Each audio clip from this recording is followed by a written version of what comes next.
Thank you. Thank you, Long Now, for making this incredible event happen for 17 years.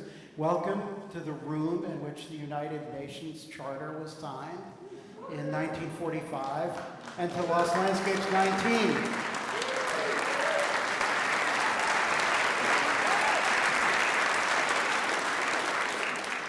You have already started to be the soundtrack, which is your job for the evening. As you know, don't hold back when it comes to speaking, talking, arguing, projecting, whatever. By way of introduction, I really only want to say one thing, that in a truly difficult and for many people a truly awful time, I think it's great that we can all visit for an hour plus and think about the value of historical intervention.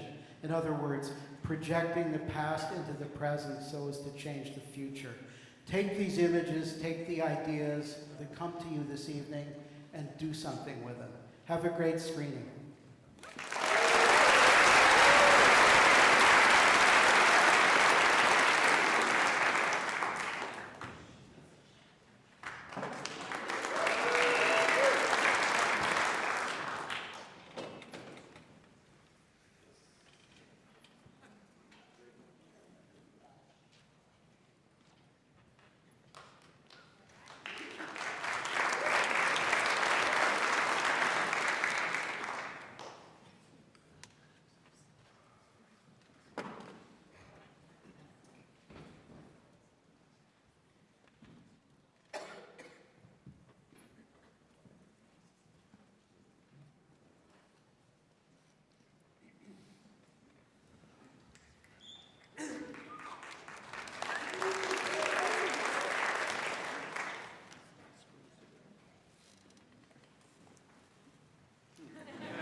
Turk Street.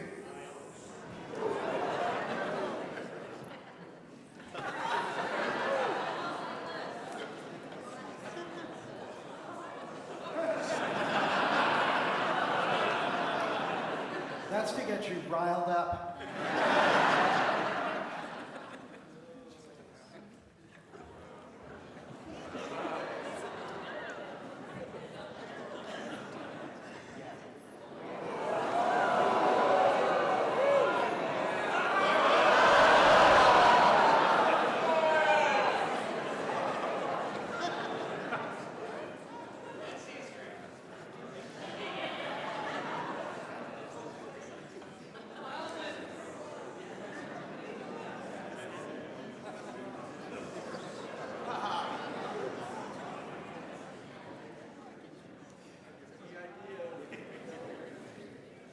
This is a film about the experimental high school in East Palo Alto, which tried all sorts of things, including letting students go to San Francisco to do photo essays. They picked a good moment, as you can tell.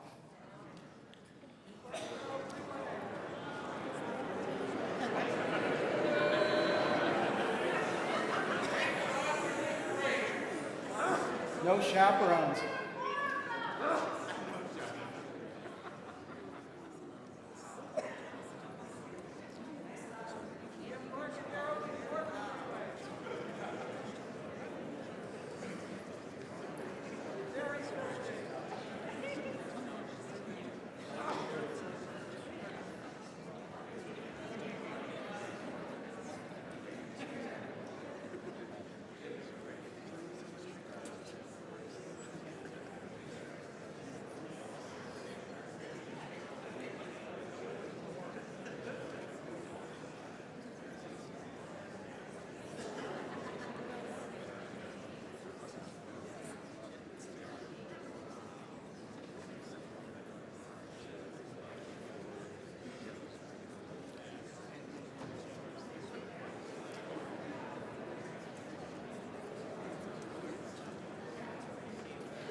Telegraph Hill.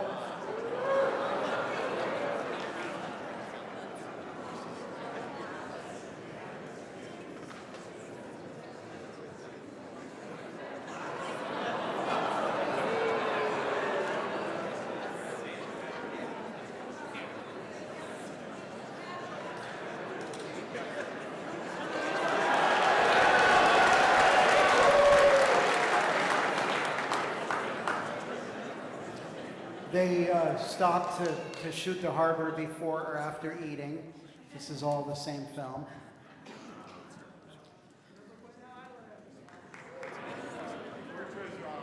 All by itself. There's no bridge.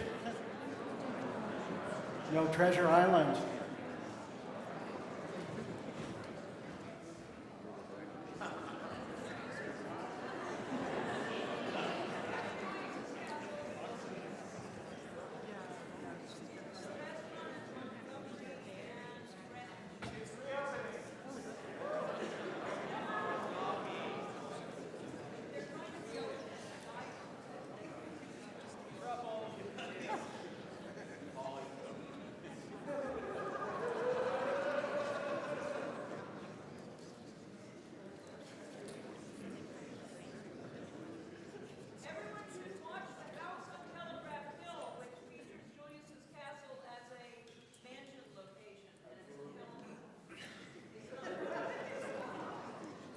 So this is the original music.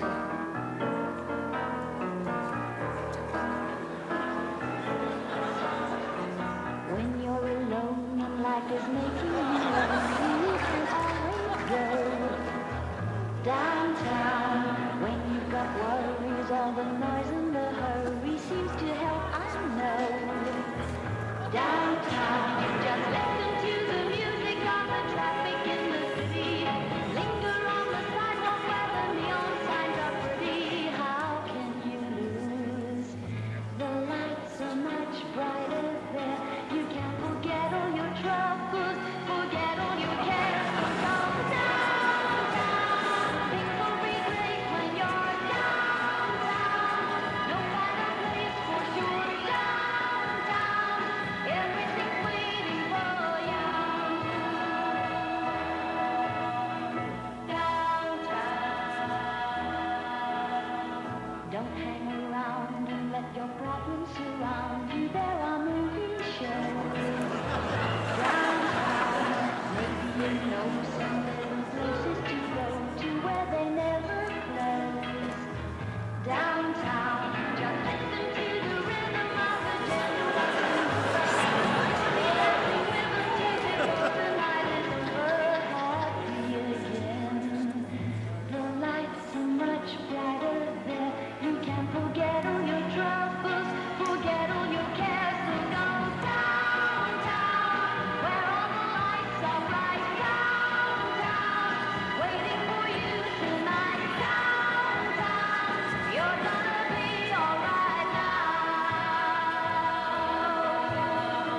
Downtown,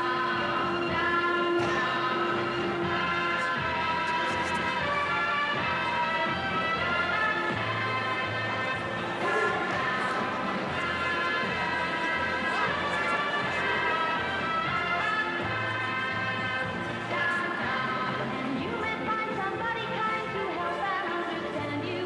Someone who is just like you and needs a gentle hand to guide them along. So maybe I'll see you there.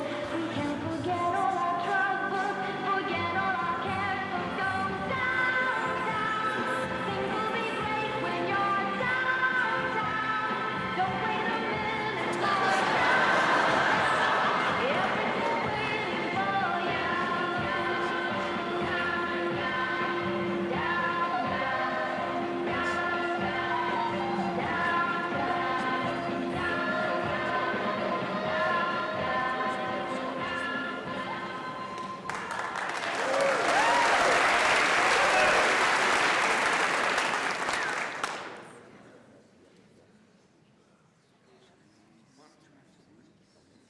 This is from a San Francisco travelogue.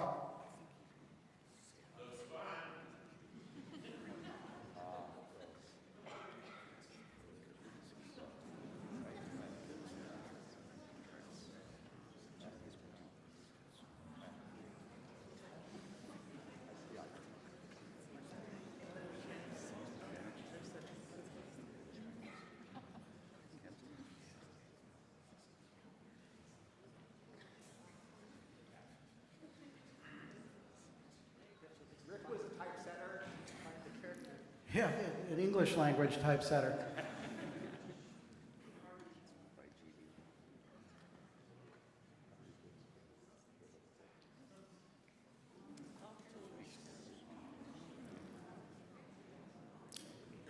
The red and white tourist boat.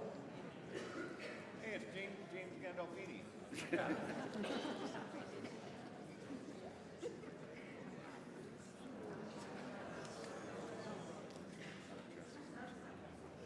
What's, well, in a moment you'll see what's striking about this film, which is that you can see prisoners in Alcatraz in the yard.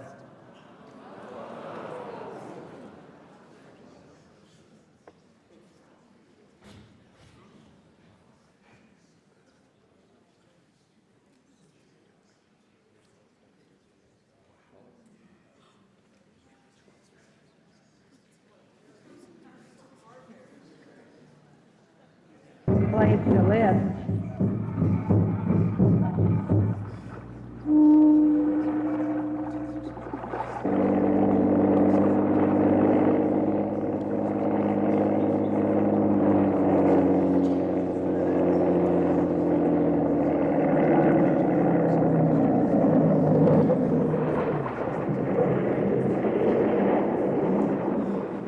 Standard was so damn low on the reservation that they had choices there, you know. They said, well, you got a choice to live here and die, or you can go to the city and get swallowed up into the ghettos and things of that nature.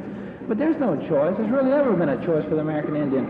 I think we can prove to the world that we have that human element, that it takes, you know, instead of the technology that can bring peace to the world. And that if they let us live this long, I think we, you know, can give them something more in return than they have ever given us. My ideals are to see our people regain the lands that were taken, if not all the lands, at least the parks, the lands that the government doesn't use, and something to start again, because we have nothing now. We have no way to practice our ways of life. It's hard to practice, you know, on Mission Street. It's hard to practice in Oakland on 14th Street. It's just not there. There's no feeling.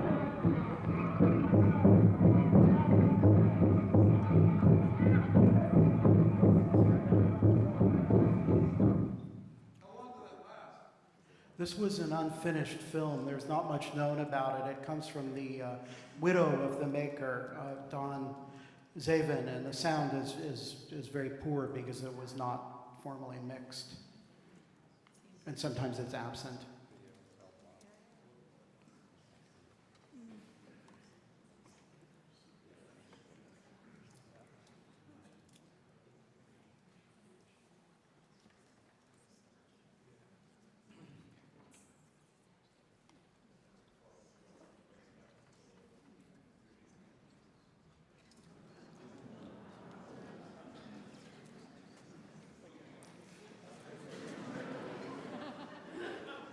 Roy Ramsing was a faculty member at the Art Institute, and these films were rescued by Mark Wilson, but I think they're now going to go back in the archives, which exists even though the school is currently closed.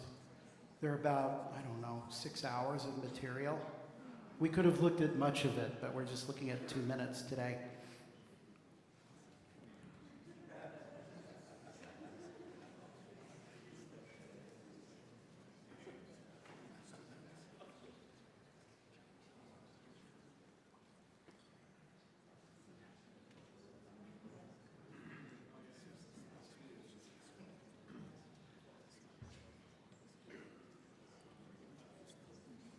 For those who don't know, the Art Institute is at, what, 800 Chestnut? What is the cross street on Russian Hill? And here's some familiar Cost Plus imports.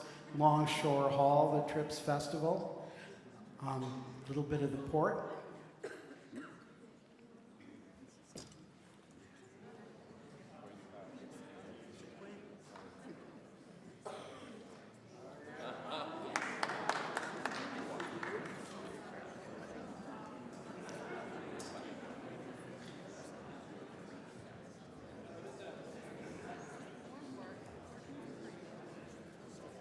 Some of you may have recovered from your substance intake and leaned against those vents. Fill us in, what is it? These are ventilator stacks. And skylights as well.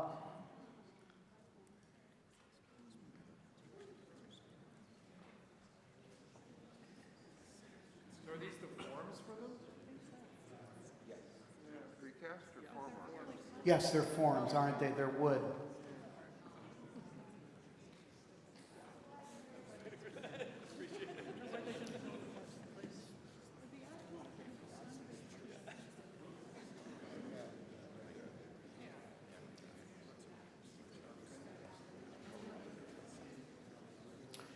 And this is the old Fisherman's Wharf before it was terribly touristy.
And the marina, is this Washerwoman's Cove? Yes. 13 years after the Panama Pacific, still in kind of a post-expositionary state.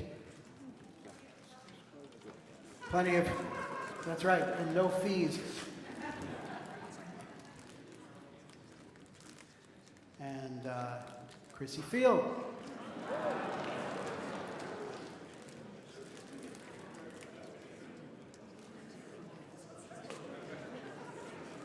And a little more Chrissy Field a little bit later.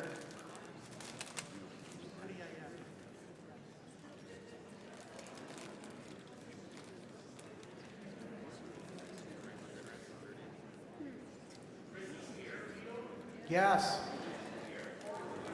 Yes.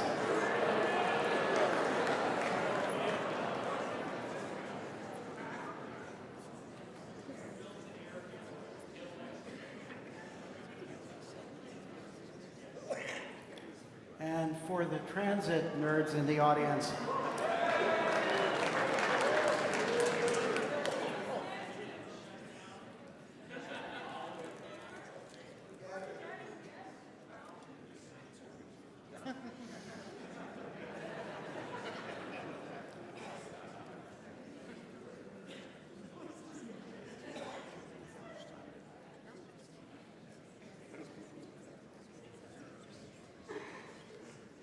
and we're just going to bop over to Oakland a little bit to look at some of the traffic key system, the trains that went over the Bay Bridge.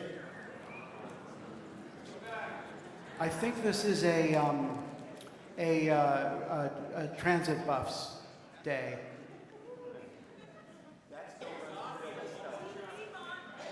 That's at Rio Vista, the Western Railway Museum.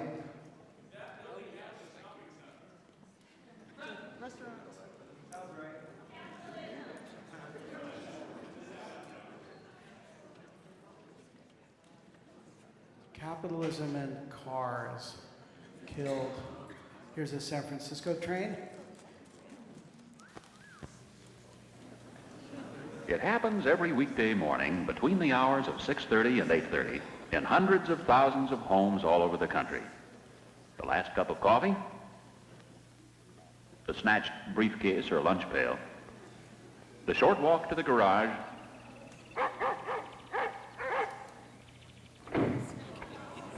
and the twist of the wrist that brings the reliable engine of the family car to life. There's really nothing quite like a car for getting to work. It's ready when you are. It's handy, comfortable, safe, and warm. You can listen to the radio, sing songs, or talk to yourself. The automobile is the ultimate in personal transportation. There's nothing like it. Except sometimes. Like when a few 100,000 other commuters have to be at work the same time you do. Then the zest for song gives way to another mood, best not discussed. And it happens just this way, Monday through Friday, for people from coast to coast.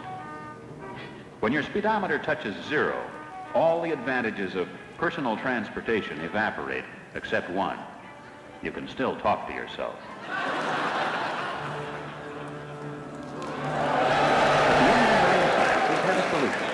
It's called rapid transit, and it's a developing reality in the San Francisco Bay Area. This is its story, the story of an engineering masterpiece and of the intricate, comprehensive, and very necessary scientific testing that is going into its development.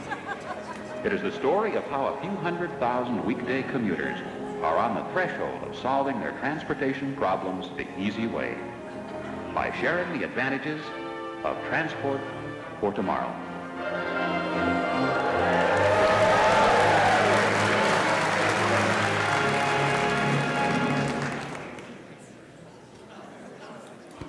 First it was a dream, the dream of visionaries. The practical dream became a plan, the plan a legal mandate.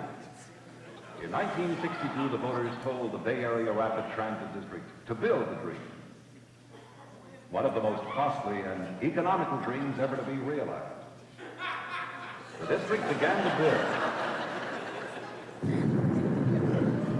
with a bang. Visions rarely proceed to reality in an orderly fashion, but BART, guided by a representative 11-man board, did just that. First, criteria had to be established.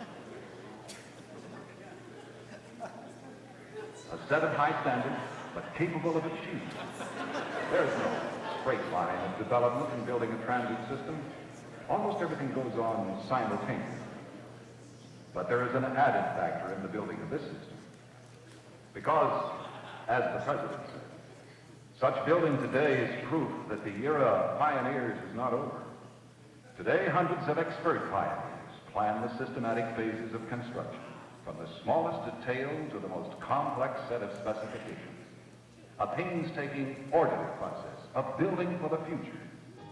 At the same time, the designers initiated a program to make the system attractive as well as efficient. The effort to make BART not elegant, but beautiful was concentrated in station design. 15 architectural firms were retained to bring individuality into the system. The result is a kaleidoscope of structural concepts, color, and materials. In each case, compatible with the site and the urban activities around it.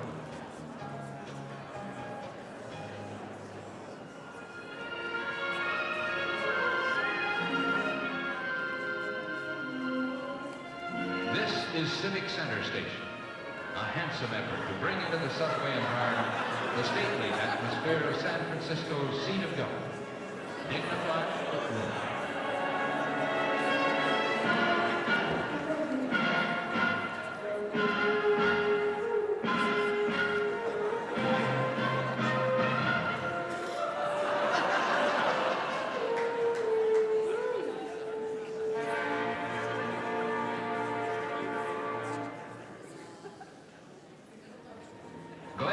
Station. Its rough textured beams resembling heavy timbers, relieved by bright blocks of color. On the walls, slabs of Idaho slate.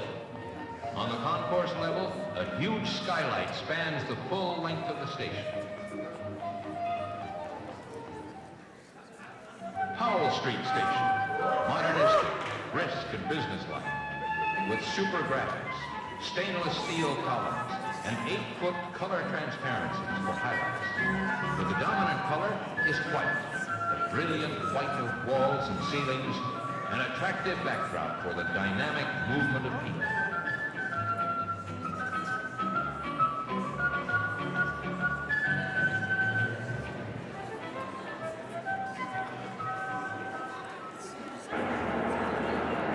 Tracking stations are important. So are automatic train control, electronic current collection. But right here is where it all comes together. Some people will be spending 30 minutes or more riding this train every day. So you've got to produce a really first-class. First class, in BART's case, means extra-wide upholstered seats, carpeted floors, pleasant lighting, air conditioning, wide-view windows with tinted glass. These are the amenities that give people a new kind of transit experience.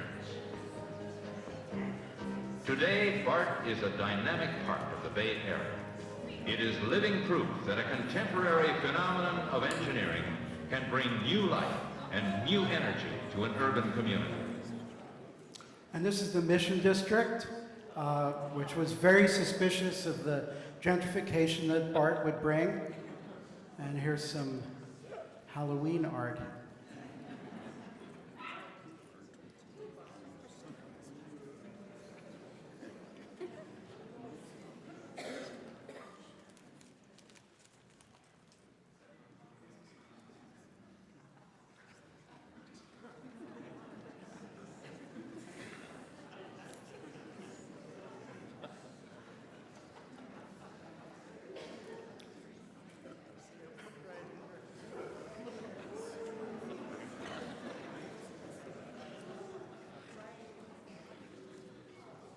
And these are some selections from a partner whose material we've been scanning, the Ray Balberon Mission Media Arts Archive. It's a vast, vast collection. We've done about 20 or 30 hours so far, and I just picked a few things about sort of the streetscape and the life of the mission in 71, 72.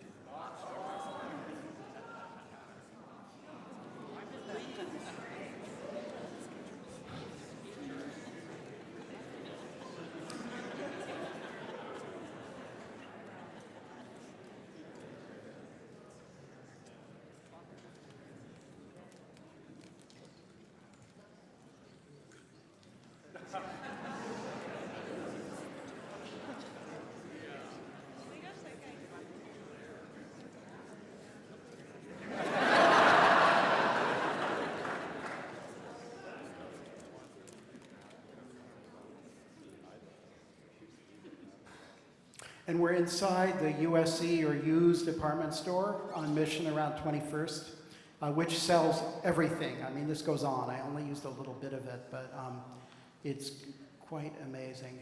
That's USC. Thank you. Shoppers exclusive. When did it close? Do you know? There was also one on Geary out in the Richmond district. And they've got, you can see they've got McCartney. You can date it that way.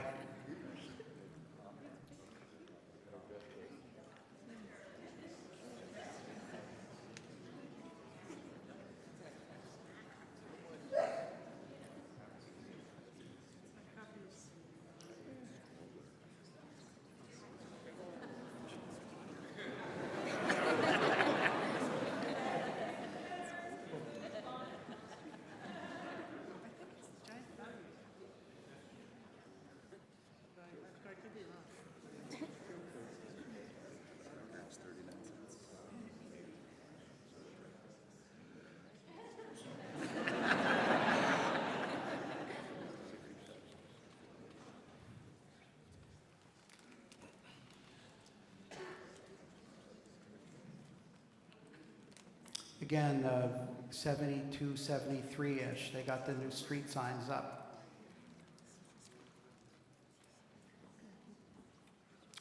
And in a moment, we'll see one place that I personally miss. The Chat and Chew.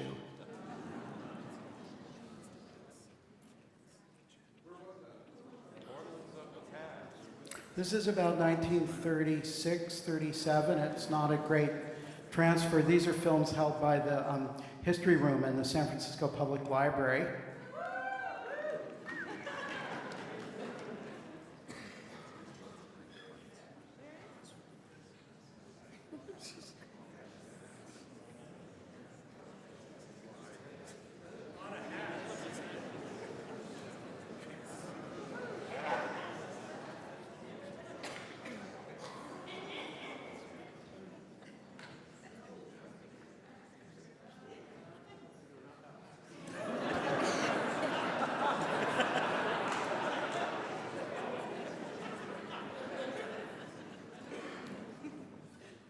This is a film that we transferred for special collections at UC Santa Cruz. And you can see the color is changeable. This is a very severely deteriorated film. There's a lot of information about what we do and how we do it, and a very beautiful article today in SF Gate written by Amanda Bartlett, who's here tonight.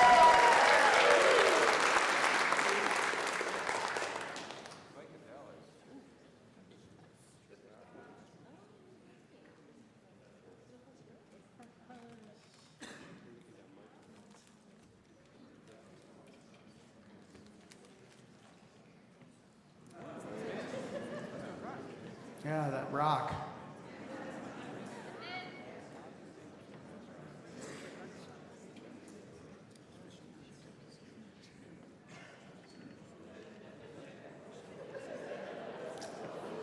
And you know, a lot of people who shoot home movies tend to shrink from photographing labor, people at work, unless there's fish involved.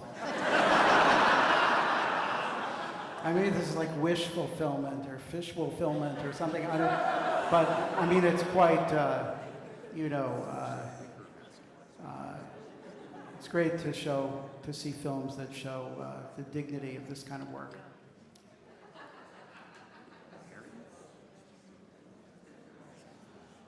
What are we looking at here? These anchovies, sardines, herring.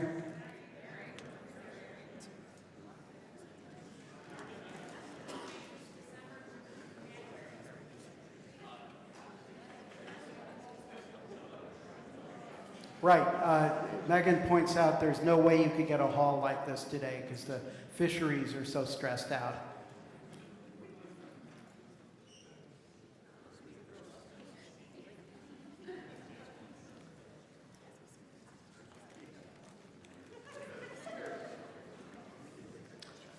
All right, I'll ask you to hang on to your seats as we do every year.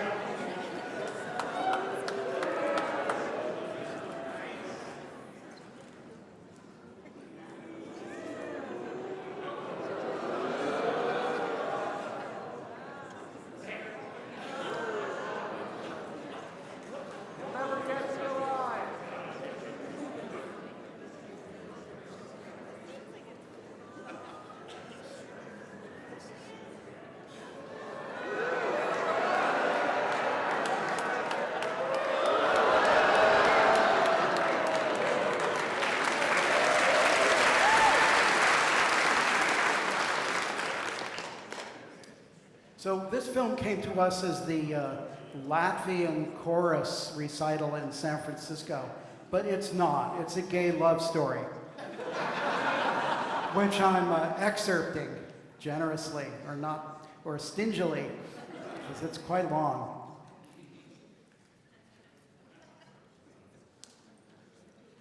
This is Dave's bathhouse at 100 Broadway. And the club at 132 Turk. These were very important places for men. The seawall before the sand rose. Our hero.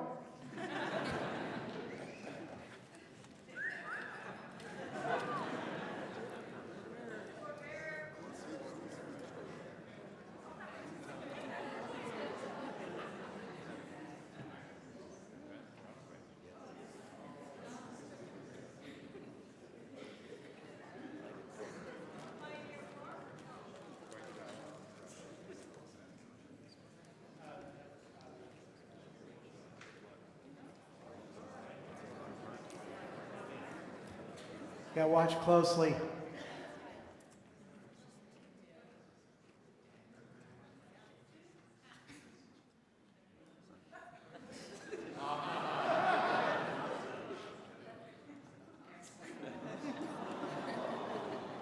Unconditional.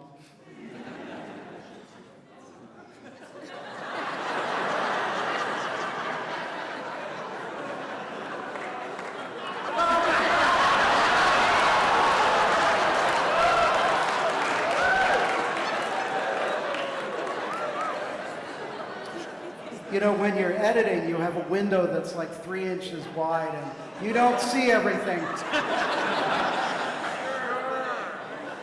So this is Dr. Carl Hirota and his wife Uta. Dr. Hirota was a dentist in San Francisco, actually beginning of a dynasty of 3 dentists. They're off to Los Angeles to the convention of the Japanese American Citizens League in 1938 in Japantown in LA.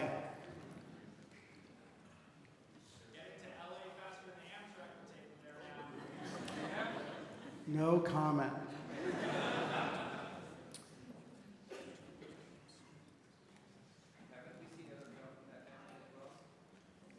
So these are San Franciscans from the Western Addition, and this is the California, I think maybe in other places, delegation together.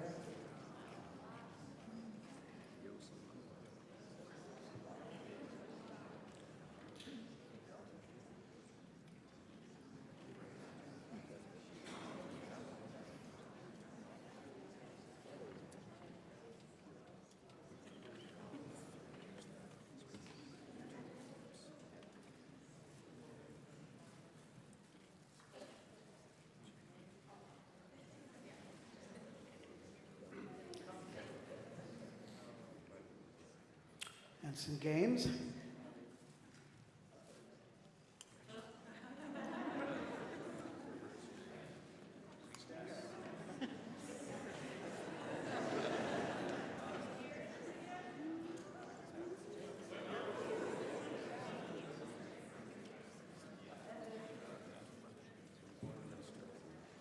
We'll never know. The Hirotas were incarcerated, like all Pacific Coast Japanese people, and Dr. Hirota got out and served in the 442 combat regiment. That's his 442 jacket, the most decorated unit in the United States Army, and he's back on the street.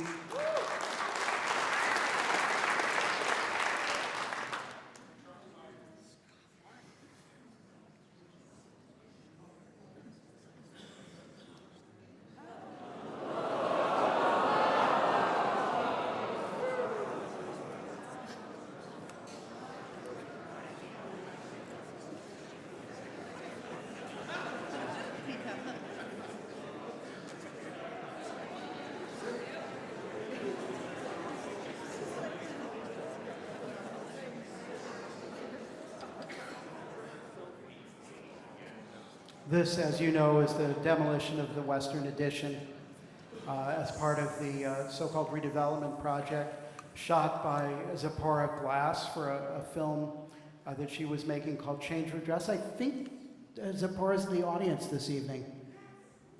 Thank you.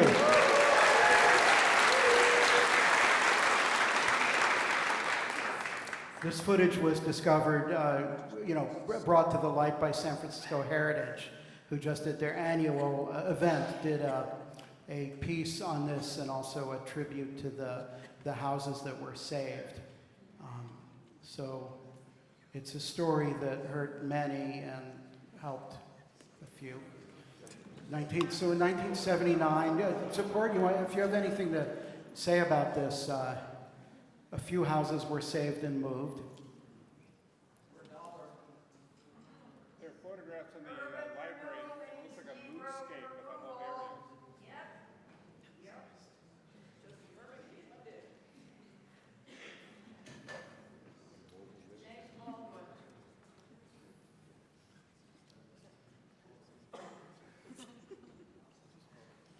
And we're approaching Turk and Goff, the old freeway ramp.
And here from a very obscure film, transferred, I believe, by Meg Needles, who I think is in the audience tonight. Scanned, I should say. This is a film about modernization at Sunset Scavenger, and this is the old way. Sunset Scavenger, boo! Nobody was climbing up on the truck. Yeah. Scar tissue.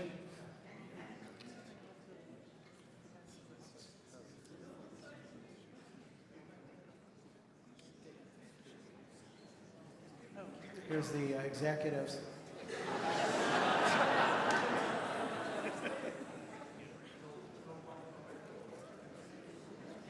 Well, it was a worker-owned company. Is it? Recology took them over. This is the 1300 block of Fillmore between Ellis and Eddy.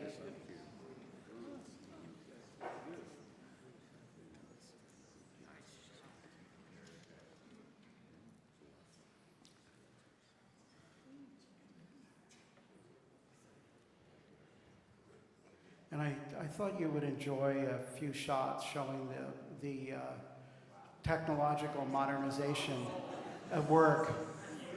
Just a moment. So everything's computerized now.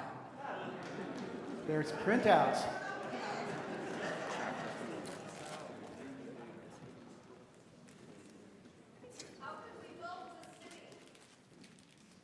And there's terminals.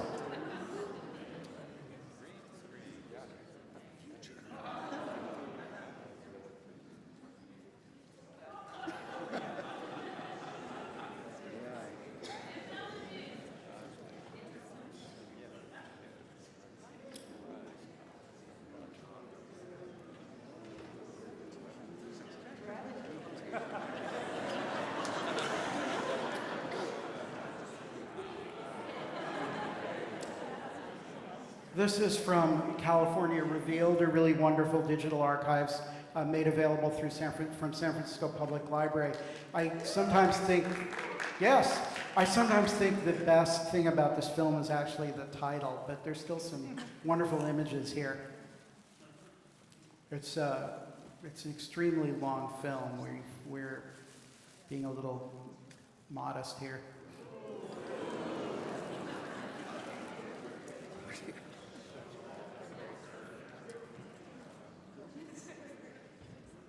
This is so funny, it kind of looks like it's in the country a little bit.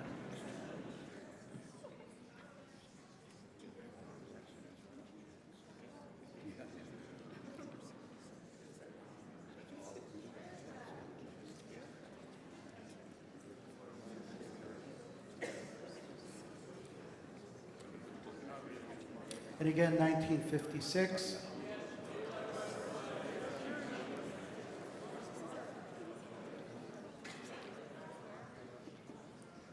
I'm fond of the Soviet cinematography here.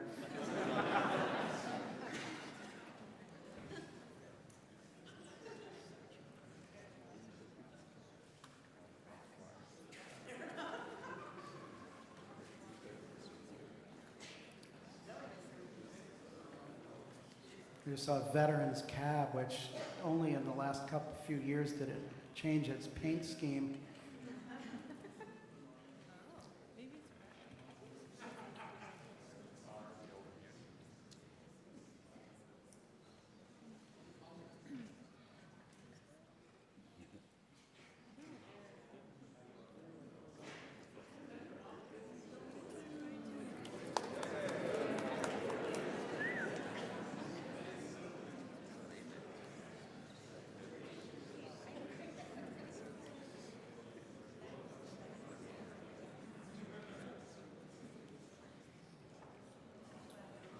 And through the courtesy of our friend Sharon Spain comes this film, which I believe turned up in Recology.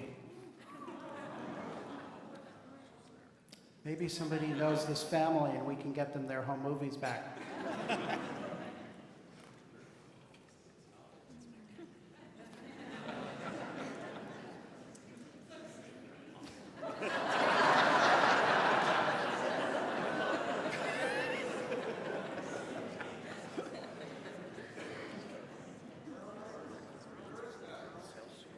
Yeah, where are we?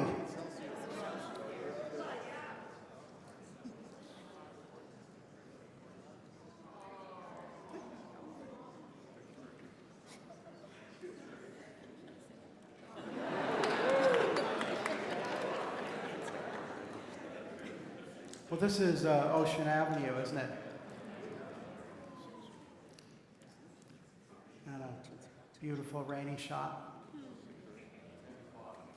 Not history-shattering, but certainly shattering was the collapse of houses down a hillside in San Francisco. They had been undermined by a combination of adjacent excavations and flooding rains, and provided some of the most startling newsreel pictures of the year.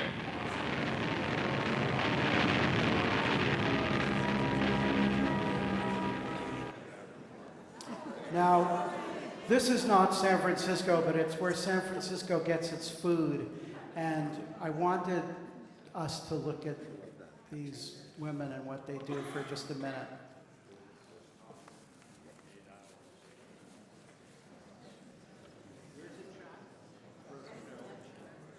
This is 1937.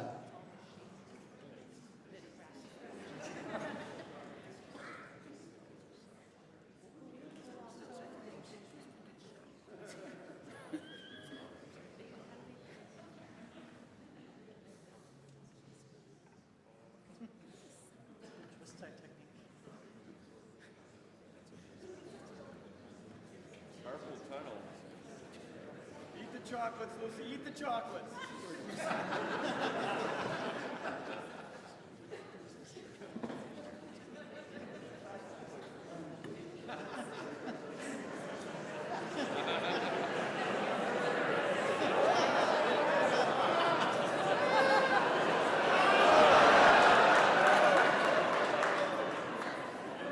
This is 1 year after Charlie Chaplin's Modern Times.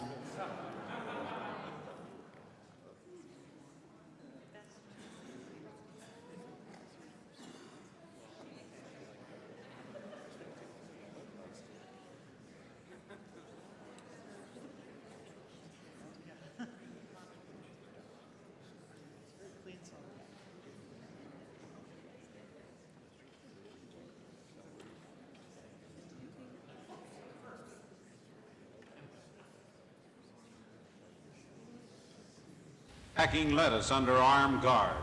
A strike in the California Salad Center. They've been rioting and shooting at Salinas. Things came to a crisis as the vegetable magnates decree, bid, and in the teeth of trouble, send their trucks out through streets menaced by the strikers. Under guard, but there's danger ahead. The strikers are waiting. There they are, ready for an attack on the lettuce. They swarm upon the salad caravan and knock off the crates. They climb on the trucks, and falling off is dangerous when traffic has arrived. Then the alarm, a radio call for help. Calling all able-bodied citizens. Report at Sheriff's Office for an emergency. A posse hurrying to the battlefield of lettuce. Strike violence for 13 days. Citizens have been deputized, but the strikers are defiant. Tear gas attack.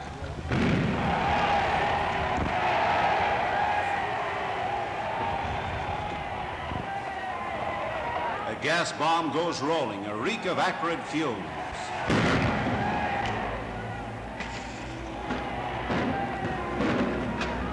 The tearful attack sends the strikers weeping and scattering, and the lettuce trucks roll on, protected by a barrage of gas.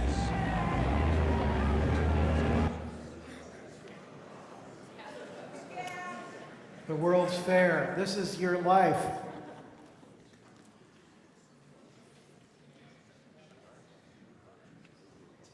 This is your crushed penny.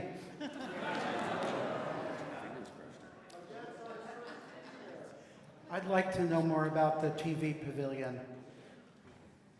And this is, some of you may know of Rick Glaubscher. This is his family house in 1942. It's like an inventory film. See the lights? It shows, well, it's a great glimpse of what a house in San Francisco looked like.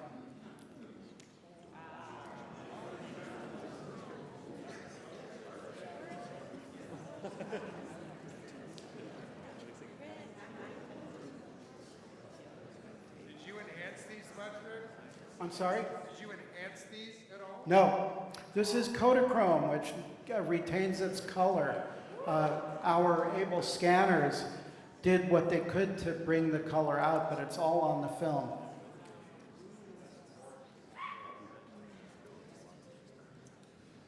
This is about 10 years newer than our stove.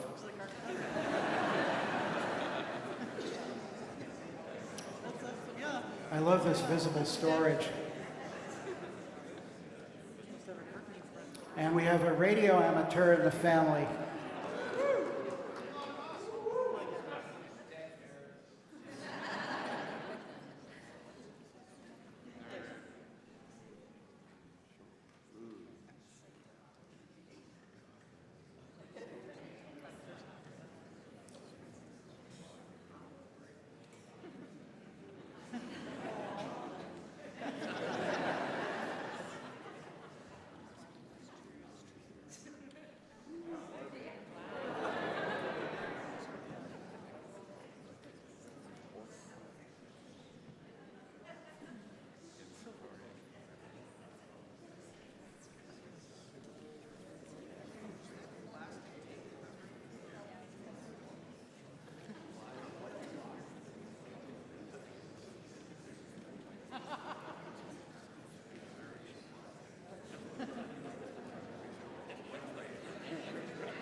All right, let's identify.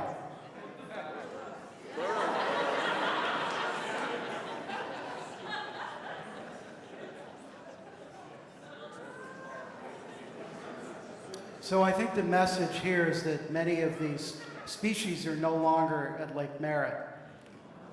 Cormorants. Fucking cormorants.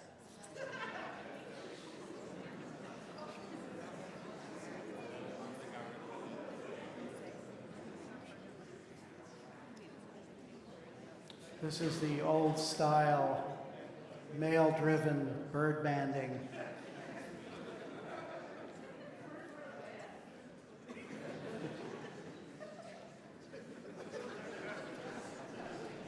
So these came from a filmmaker, Laurel Reynolds, who's not been with us for many years through her grandchildren. She made many, many nature and wildlife films, including the famous film Save San Francisco Bay, which was part of the effort to save the bay that was very much a success in its time. So she made a lot of historically significant films with her filmmaking partner, Mindy Willis. We're just beginning to get into this very rich collection.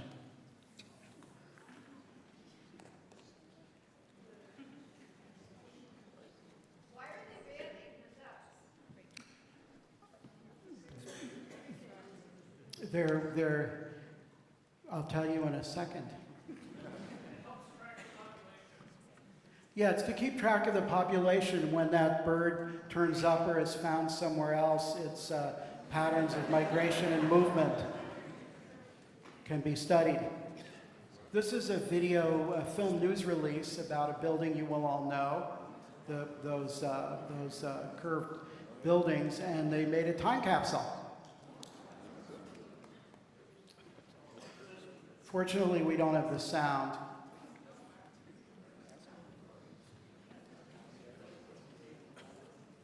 Is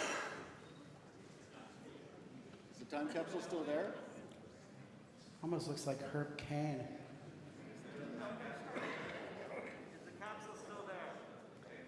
You know, anybody want to go out afterwards? Yeah, with a drill. 1,000-year time. It turns out that most time capsules, in fact, are lost because people forget about them. Look where this one is.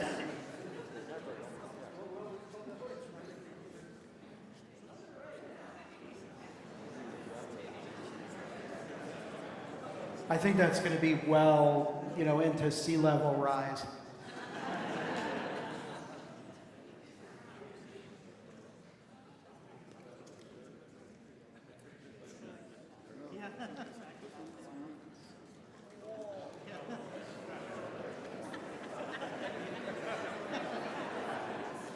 Where's Frank?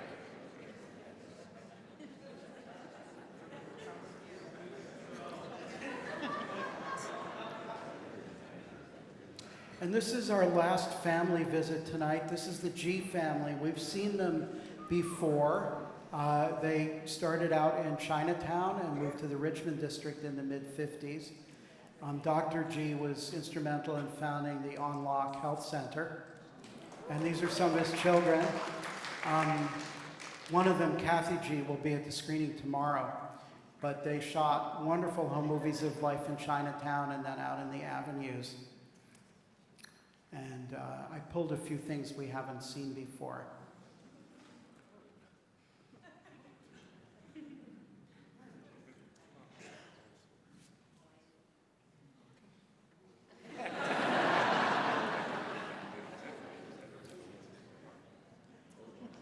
And this is Kathy G on the right.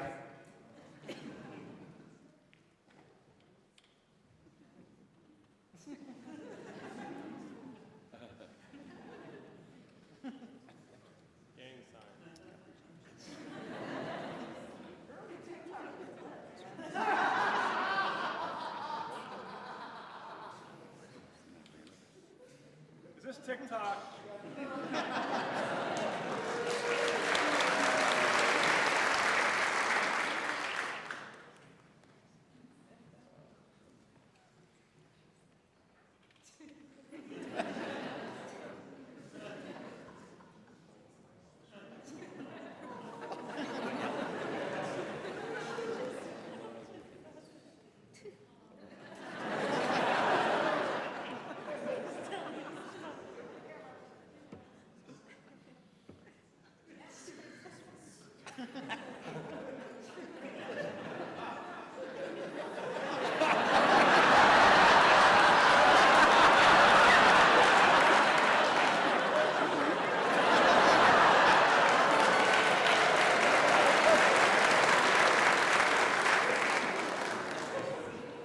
And it's prom night.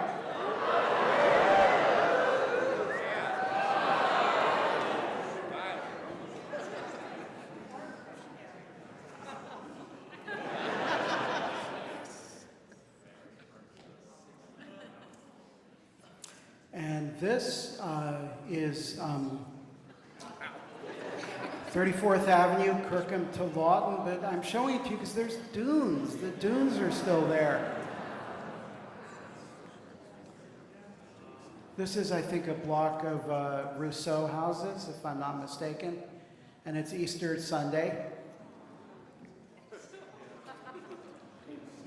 But imagine that. And this is some new footage of something we've often seen, the shipwrecks, one of which I believe is the Ohioan and the other the Frank K. Buck, correct me if I'm wrong. You can still see little pieces, such as the engine block of one of these from the coastal trail. Yes. They were tourist attractions for quite some time.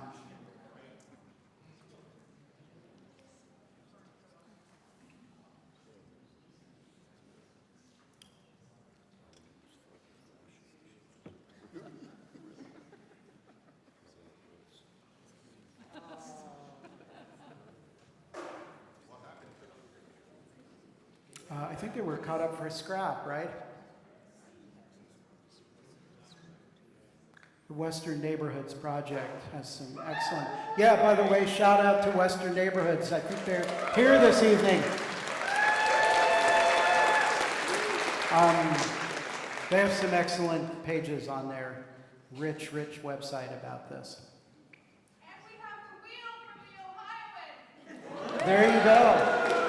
Stop by Balboa and 17th. Make an appointment.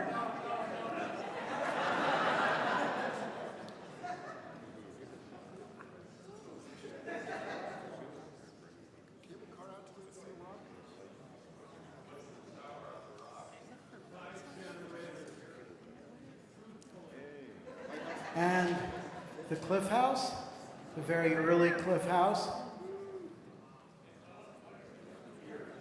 Not the earliest.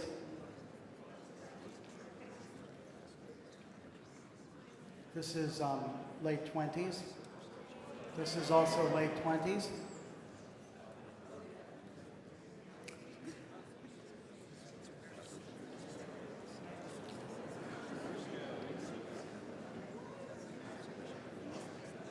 Saltwater pipeline for your new San Franciscans.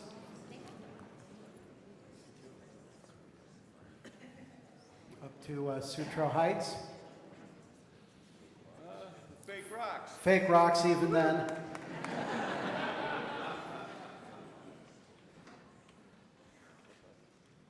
Except there's some buildings up there and statuary. And this is 1960. So, you know, we all miss the Cliff House, and we all miss all kinds of things around there. There's a lot of nostalgia, but I wonder how many people know about some of the stuff that they did at the Cliff House back in the day.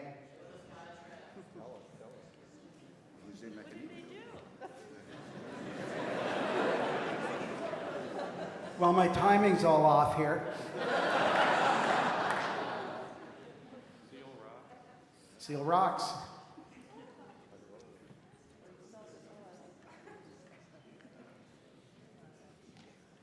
Sutro baths before the fire.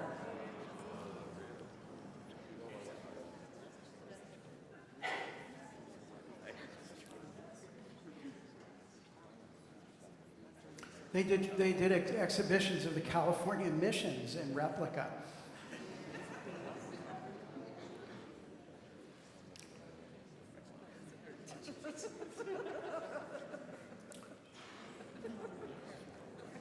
So soon to reopen. We don't know much about it. So there's a lot of nostalgia about Playland, which tends to focus on the rides, the concessions, Laughing Sal, and so on, but relatively little about the people who actually patronized Playland. And thanks to Gary Meyer, 3 weeks before the show, we have this, I think, very absolutely wonderful footage showing Playland from a very different perspective. We do not have an exact date on this.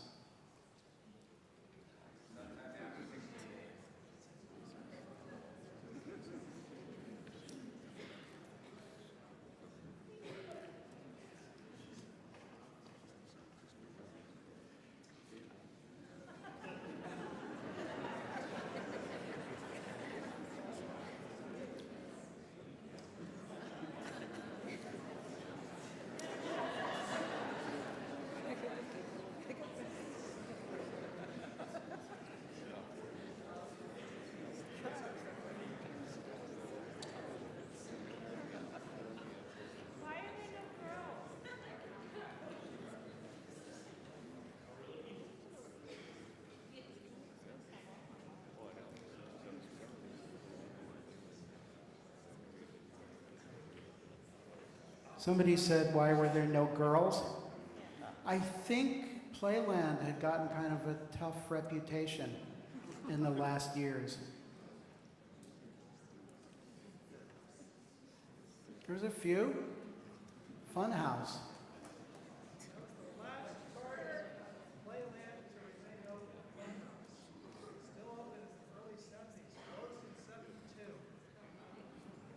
Right, September something 72.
These are the people who made it possible.